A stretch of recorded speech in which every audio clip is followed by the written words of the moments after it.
Hello and welcome to the Gooner Talk. Back in with you guys for another show. Arsenal draw 0-0 at Burnley. Not the best game. It's going to be rather difficult to sort of be enthusiastic, I think, about that performance. It's probably fair to say. I hope you're well. I hope you're doing good. I hope that your weekend has been better than the summary of that performance, for sure.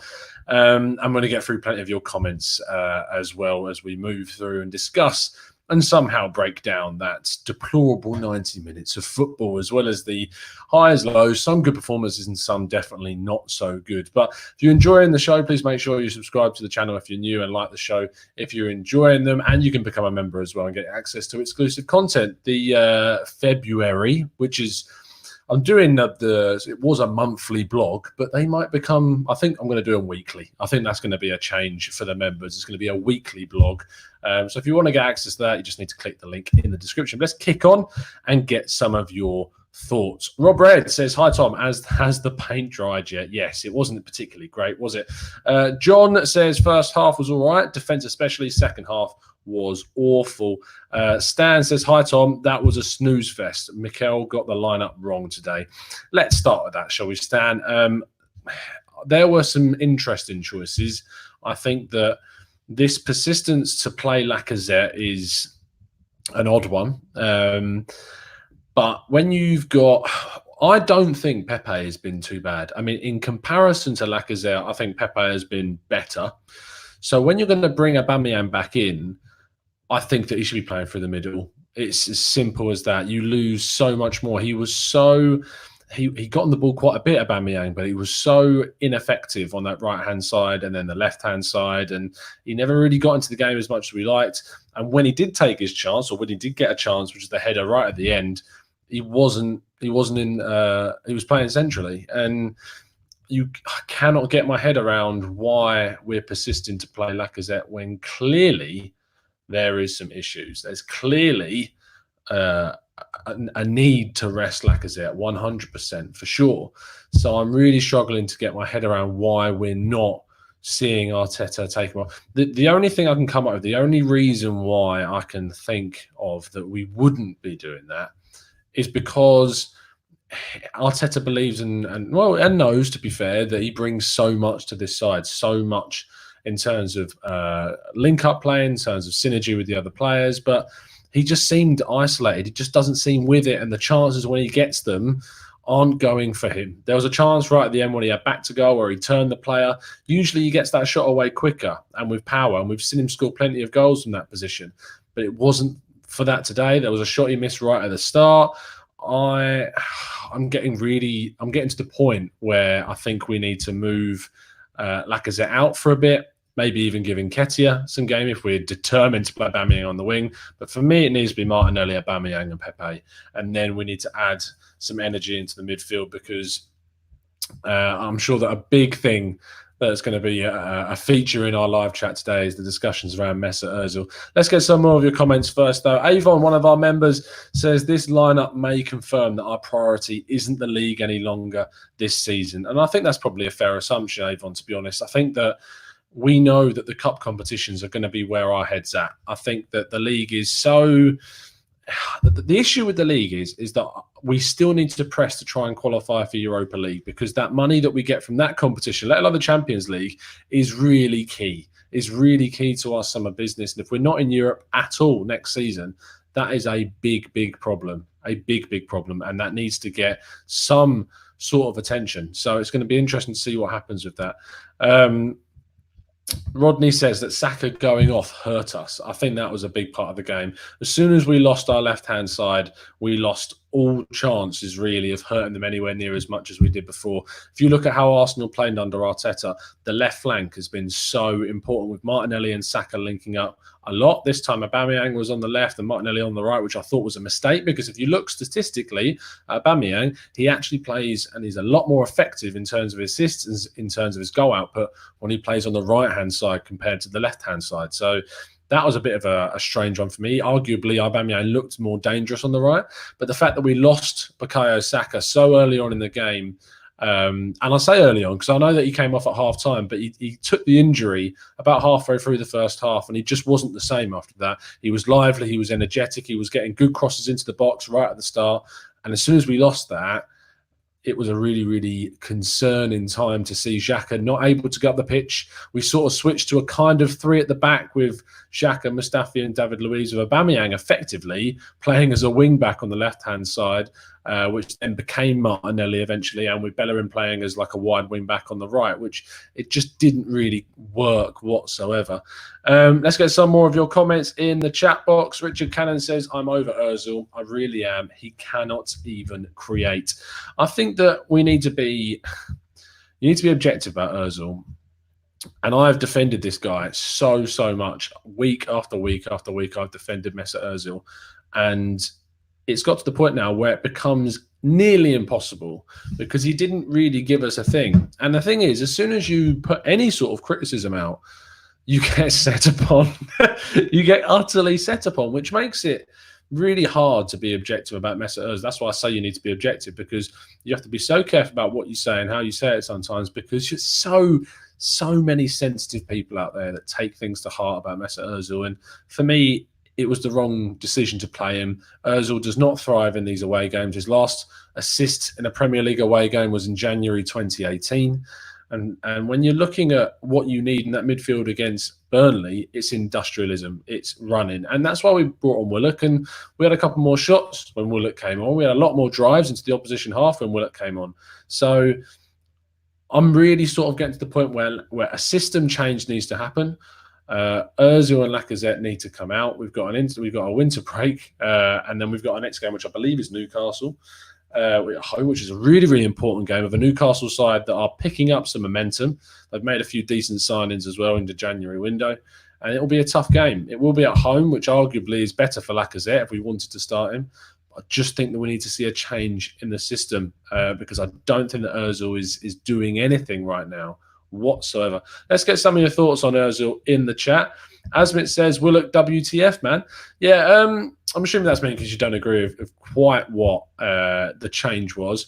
Say Levy backs that up by saying, why is Willock getting the minutes instead of Ceballos? I'll tell you why Willock's getting those minutes instead of Ceballos is because Ceballos, one, isn't a 10, he's number 8, and Willock is more of a 10 than Ceballos, and that's why he made more of a straight swap.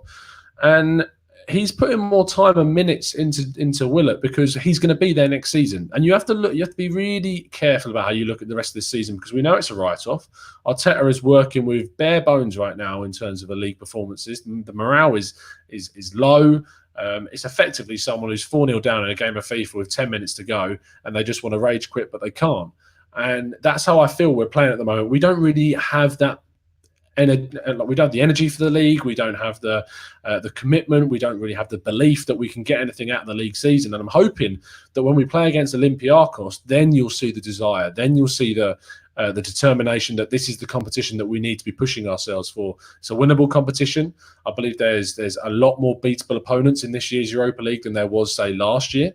You've got a Manchester United side that are very weak and will not have Bruno Fernandes, I believe, because Sporting Lisbon were playing in the Europa League with him, so they won't have him. He'll be cup tied. You've got an Inter Milan side that are arguably our biggest competition, probably, in it as well, which is very thankful that Borussia Dortmund didn't drop into it eventually. Absolutely brilliant that they didn't drop into it in the end.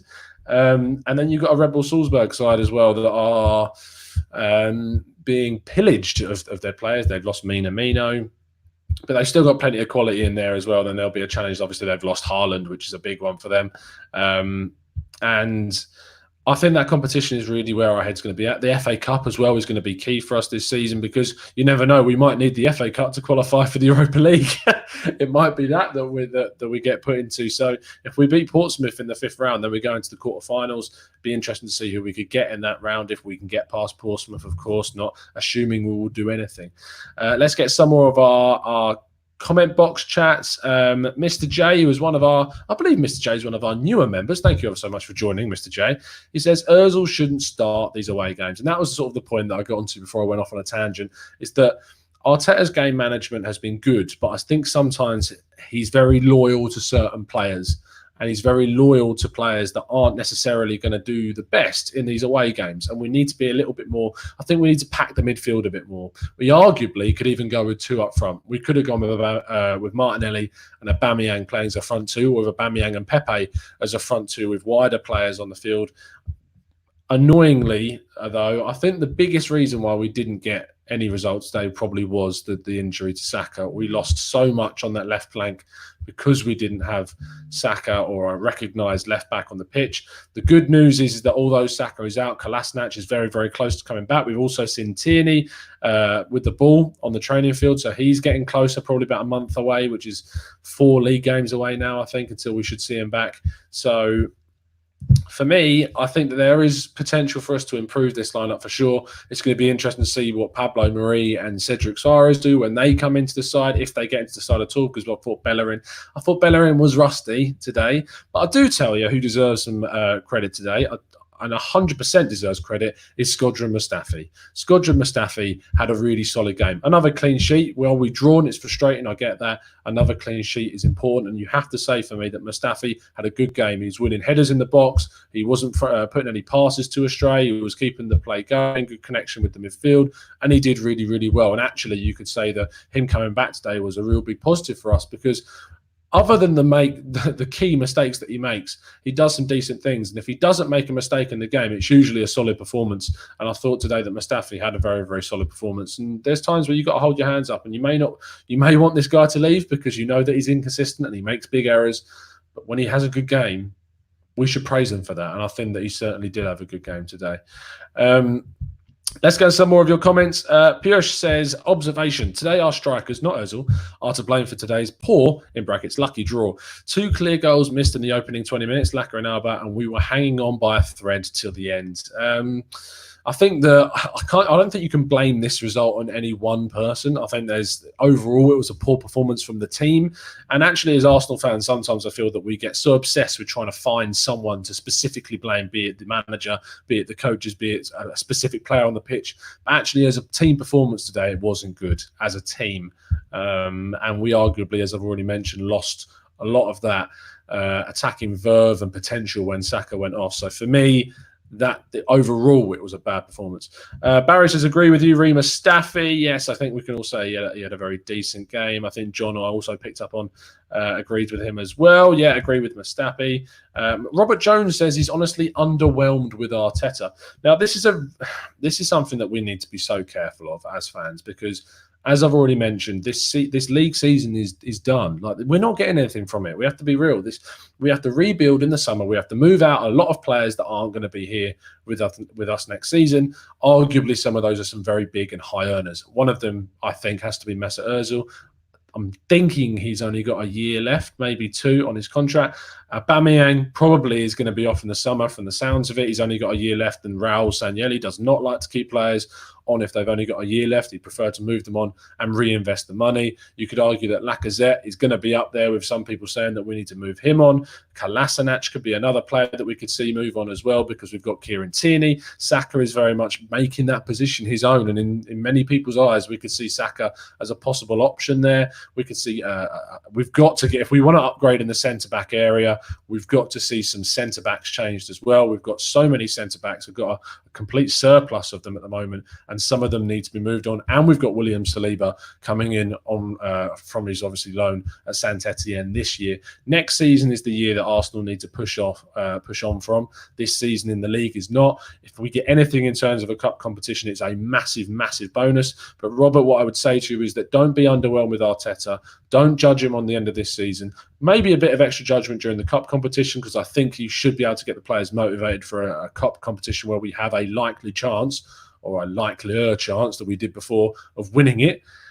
So I think you need to take that into account. But honestly, it's very difficult and very, I think, cynical sometimes to judge Arteta very stringently on the league performances so far this season.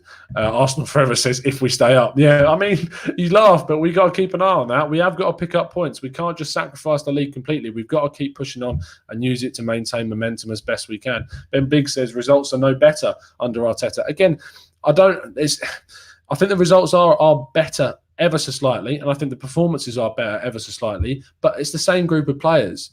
You can't polish a turd. You just can't. And you need to get more from these players, yes, but there needs to be a lot of change. We need to bring some extra players in for big money in the summer, and I'm looking forward to seeing what we will do in the summer as well. Omar says Arteta's affiliation with certain players will cost him very soon. I still haven't seen that too much as of yet. I know he's got a bit of loyalty to certain players because he believes that they're the right players for those right positions. But if he speaks and he's true to his word of what he said when he came in, he will only be playing the players that deserve to play and put 110% effort in. 100% I agree with Arteta that he will follow through on that 100%. Tekos Man says, why do we get more injuries than any other team? This has been the same for ages. I'm not sure that we necessarily do get more injuries. If you look at the West Ham side, we had to play and how many injuries they had. If you look at the Bournemouth side, we had to play as well. I think it's just because you're so used to watching one club week in, week out, and you've got such an affiliation with them that you assume psychologically that you're getting more injuries or decisions are going against you. But you have to be real about it. We probably, over the course of a season, get a relatively similar amount of injuries to anyone else. Maybe long-term injuries, you could argue there's more credence to that. But in injuries overall, I don't think that we are sticking out above anyone else massively. So I'd be interested to see if there's any stats to prove me right or wrong on that, though. So if you can put some in, that'd be great.